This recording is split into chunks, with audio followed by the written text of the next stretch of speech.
இப்போ கஞ்சாவை பொறுத்த வரைக்கும் 0% கல்டிவேஷனுங்கிற மாதிரி ஒட்டுமொத்தமாக தமிழ்நாட்டில் எங்கேயும் இல்லாத நிலை. ஏதோ இந்த ஆட்சியில் போதை வளர்ந்திருக்கிறது என்கின்ற வகையிலான குற்றச்சாட்டுகள் என்பது உண்மையற்ற ஒன்று. சார், திருத்தணியில ட்ரெயின்ல 4 வாலிபர்கள் கஞ்சா போதையில அவன் சேட்டை கத்தி கழுத்துல வச்சதால என்ன பண்றாங்க, அவன் அதை தடுத்தது ஒரு குற்றமா? கத்தி கூர்மையாக இல்லைன்னா அந்த தலையை செதறிச்சிருப்பாங்க சார். ஒரு ரீலுக்காக சார் இந்த மாதிரி பண்ணுவானுங்க. புத்தகத்தை கையில பிடிக்க வேண்டிய இந்த வயசு கத்திய கையில பிடிச்சிருக்கிறாங்க சார். அந்த மூஞ்சிகளை சார் பாருங்க சார்.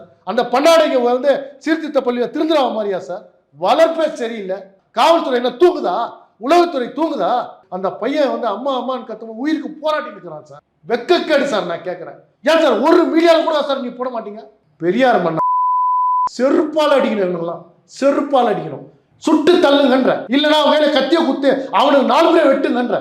பிள்ளைகளை பெற்றிருக்கிறாங்களா? பிள்ளைகளை ஒரு போதை வருது, ஆந்திராலேருந்து வருதுன்னு சொல்றானுங்க திருத்தணி வழியா.